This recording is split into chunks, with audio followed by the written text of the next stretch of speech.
दोस्तों, अगर एक आदमी के हाथ में एक छोटी सी छुरी हो और दूसरे आदमी के हाथ में गन हो, तो आप बताइए कौन जीतेगा?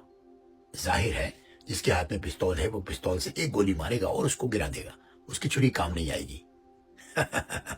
मैं हूं खालिद शाह और आप देख रहे हैं पॉइंट टू पॉइंट। बहुत सारे लोगों ने मुझसे ये सवाल किया कि आखिर ईरान की एयरफोर्स क्यों नहीं है, ईरान ने अपनी एयरफोर्स को क्यों डेवलप नहीं किया, जबकि 40 साल से उसकी अमेरिका से लड़ाई है। तो दोस्तों, मैं आपको बताता हूं कि ईरान की एयरफोर्स क्यों नहीं है। देखिए, एयरफोर्स होती है जमीन पे हमला करने के लिए आपके पास जहाज होने चाहिए। जब वो जहाज आपके पास होंगे तो आप किसी भी जमीन पे हमला कर सकते हो। ठीक है। अच्छा, जैसे मिसाल के तौर पे आप ले लें इंडिया और पाकिस्तान। ठीक है ना। अगर इंडिया ने कोई नई टेक्नोलॉजी का जहाज लिया तो पाकिस्तान फौरन क्या करता है कि उससे बड़ी टेक्नोलॉजी का जहाज लेता है, या पाकिस्तान कोई जहाज लेता है या बना लेता है तो इंडिया उससे बड़ा जहाज बनाता है। इसमें कंपटीशन की बहुत जरूरत होती है। और फिर आपने अपने जहाजों को खाली खरीदना नहीं होता, सऊदी अरब या दुबई की तरह जहां पर उनके जहाज खड़े हैं और जंग लग चुके हैं।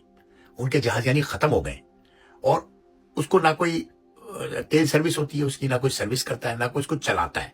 तो जब वो जंग की बाजी आएगी ना तो वो जहाज खत्म हो चुके होंगे।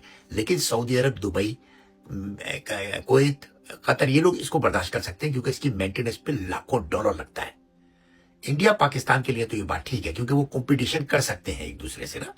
अच्छा, अब अगर आप ले लें ईरान और अमेरिका को, या ईरान और इसराइल को, अमेरिका और ईरान जो है ना, इनमें बहुत बड़ा फर्क है। देखिए, ईरान के पास जहाज जो है ना वो F-14, F-5, F-4, मतलब 20-20, 25-25 साल, 50-50 साल, F-5 50 साल पुराना जहाज है। अब ये जहाज है, जहाजों को लेना ही कुछ नहीं होता। जहाजों को फिर रखने के लिए आपके पास एयरबेस चाहिए, आपको रनवे चाहिए, आपको रडार चाहिए, आपको सैटेलाइट सिस्टम चाहिए, ये सारा चाहिए। फिर हैंगर चाहिए जहां पे जहाज खड़े होते हैं। अच्छा, ये चले, ये भी सब कुछ आपने बना लिया। जब आपने सब कुछ बना लिया ना तो ये एक जगह पर है। रनवे आप छुपा नहीं सकते, हैंगर्स आप अपने छुपा नहीं सकते, जहाज आप अपने छुपा नहीं सकते कि जल्दी से आप इधर से इधर ले जाएं, इधर से इधर ले जाएं। तो अपनी जगह चेंज नहीं करते ये। जब जगह चेंज नहीं करते तो अमेरिका के पास सैटेलाइट सिस्टम है जिससे आप इस टाइम अगर अमेरिका मुझे ढूंढना चाहे ना तो जापान के किस सिटी में, किस शहर में, किस जगह, किस मकान में, किस कमरे में और किस सोफे पे बैठा हूं ना, वहां तक ढूंढ लेते हैं। ये सैटेलाइट सिस्टम है जासूसी का। और ये सैटेलाइट सिस्टम जाहिर है ईरान के पास नहीं है। ईरान अमेरिका को इस तरह नहीं ढूंढ सकता। अमेरिका ईरान की एक एक चीज देखता रहता है। तो वो क्या, अभी पिछली दफा भी क्या हुआ, जो भी कुछ इनके पास पुराने जहाज थे ना, तो एयर डिफेंस या एयर की जंग लड़ने के लिए उन्होंने जब उसको स्टार्ट भी किया होगा ना तो अमेरिका को पता लग गया होगा। उन्होंने बहुत सिंपल काम किया, जो भी उनकी एक दो एयर बेस थी ना उस पर उन्होंने 2-3 रॉकेट मारे और उनका जो रनवे था वो तोड़ दिया। अब आप मुझे बताइए कि जहाज उड़ेगा कैसे? रनवे ही नहीं है। तो जहाज और ये जितनी भी चीजें हैं ना एयरफोर्स के लिए, ये सब चीजें आपको नजर आ जाती है। अच्छा, उन्होंने सोचा कि यार हम एयर से तो लड़ नहीं सकते इनसे, हाँ हम छोटी चीज बनाए। तो उन्होंने मिसाइल और ड्रोन बनाए। 40 साल में इतनी तरक्की कर ली है मिसाइल और ड्रोन के अंदर ईरान ने कि उस खत्ते के किसी के पास ऐसे मिसाइल और ऐसे ड्रोन नहीं है, इंक्लूड पाकिस्तान। इनके पास बहुत जबरदस्त मिसाइल टेक्नोलॉजी है। अच्छा, मिसाइल टेक्नोलॉजी, ड्रोन टेक्नोलॉजी क्यों कामयाब हो जाएगी अब आप पूछोगे, तो मैं आपको बताता हूं। मिसाइल और ड्रोन जो है ना, ये एक छोटे से ट्रक से उड़ा सकते हैं आप। छोटा सा हाइलेक्स भी हो ना आपके पास तो उसके पीछे आप लगाएं। आपको याद होगा कि जब अफगानिस्तान की लड़ाई हो रही थी ना, तो अफगानिस्तान के अंदर ये बात, अफगानिस्तान में जापान से बहुत ज्यादा यूज्ड पिकअप जा रही थी, यूज्ड ट्रक जा रहे थे। क्यों जा रहे थे?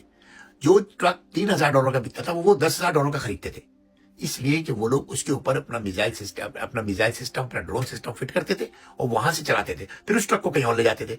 तो उस ट्रक का सैटेलाइट में आते आते लॉक करते करते ट्रक अपनी जगह छोड़ देता है। तो अब एक एक ट्रक को कहां कहां ढूंढोगे? इसलिए ये टेक्नोलॉजी ईरान के लिए बेहतरीन है। ईरान ने यह बात साबित कर दी कि इसी टेक्नोलॉजी से जंग जीत सकते हैं। ईरान ने सोचा कि अगर हम एयरफोर्स बनाए भी तो हमारे जहाज तो इस काबिल ही नहीं होंगे कि वो अमेरिका तक जाके हमला करके भाग के आ जाए। वही रास्ते में 10 कंट्रियां पड़ेगी। वो 10 कंट्रियां किसकी साथी है? वो अपनी एयर देंगी नहीं देंगी आपको निकलने की इजाजत, वो आपको खुद ही मार गिराएंगी दुश्मन समझ के। तो ये एक नामुमकिन काम था। लेकिन मिसाइल, इसीलिए उसने मिसाइल और ड्रोन पे ध्यान दिया। और अमेरिका ने, जाहिर है अमेरिका भी बहुत दूर है, तो उसने अपने खर्चे बचाने के लिए मिडिल ईस्ट के अंदर चारों तरफ अपनी बेसिस बना दी ईरान के, और उसका खर्चा भी मिडिल ईस्ट वालों ने उठाया, अमेरिका ने नहीं उठाया।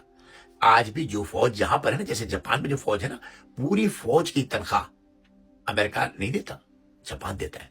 पूरी फौज के घर के किराए, खाने का खर्चा, जंग का खर्चा, मशकों का खर्चा, जो वो प्रैक्टिस करते हैं, सब जापान उठाता है।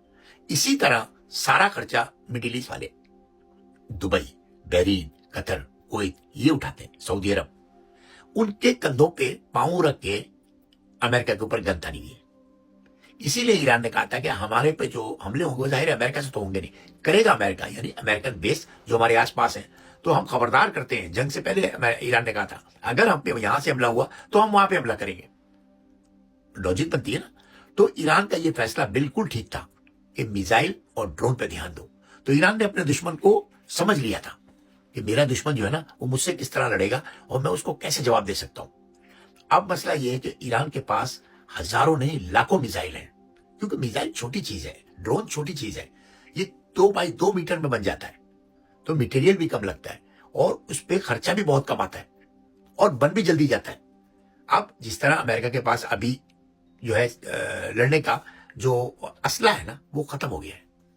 अब उसको बनाने में तकरीबन कुछ भी नहीं, मिनिमम भी छोटी सी मिकदार में बनाने में तो 6 महीने लगेंगे, और 6 महीने से 6 साल लग सकते हैं ईरान से दोबारा जंग करने के लिए। असला जो चाहिए ना, उसको बनाने के लिए 6 महीने से 6 साल लग सकते हैं, या अमेरिका अपना खर्चा करे और कहीं से खरीदे। असला खरीदना तो आसान नहीं होता। ईरान ने भी जहाज खरीदने की पहले कोशिश की थी, 2015 में, 2023 में भी कोशिश की थी रशिया से, 2015 में चाइना से की थी, मगर ये इतना आसान नहीं होता।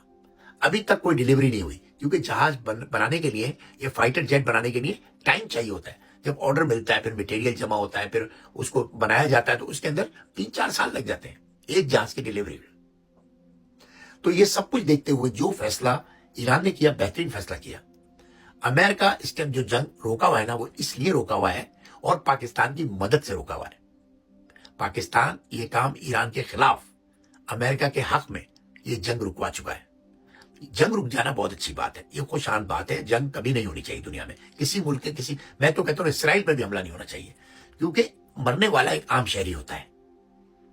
तो जंग रुकवाना तो सही बात है, लेकिन जंग किस वजह से रुकवाई गई है? वो इस वजह से रुकवाई गई है कि अमेरिका सांस लेना चाहता है, यानी अमेरिका अपना असला बनाना चाहता है, असला जमा कर रहा है। अमेरिकन सदर साहब ये जो कह रहे हैं ना कि हम लोग दोबारा तैयार हैं ईरान पे हमला करने के लिए, हम निस्तो नाबूद कर देंगे, हम ये कर देंगे, हम पहले असले से ज्यादा हमारे पास अब मिसाइल है और हमारे पास ड्रोन है और हमारे पास जेट है और सब कुछ है। नहीं, वो झूठ बोल रहे हैं। और आपको पता है ट्रम्प एक झूठा आदमी है, ट्रम्प इज द लायर। ये अमेरिकन कहते हैं, मैं नहीं कह रहा, अमेरिकन टीवी कहते हैं, मैं नहीं कह रहा, अमेरिकन तज्जिया निगार कहते हैं, मैं नहीं कह रहा। ट्रम्प इज रियली लायर, ये झूठ बोल रहा है। असल सिचुएशन ये है कि अमेरिका के पास अब असला नहीं है। खुश है, समय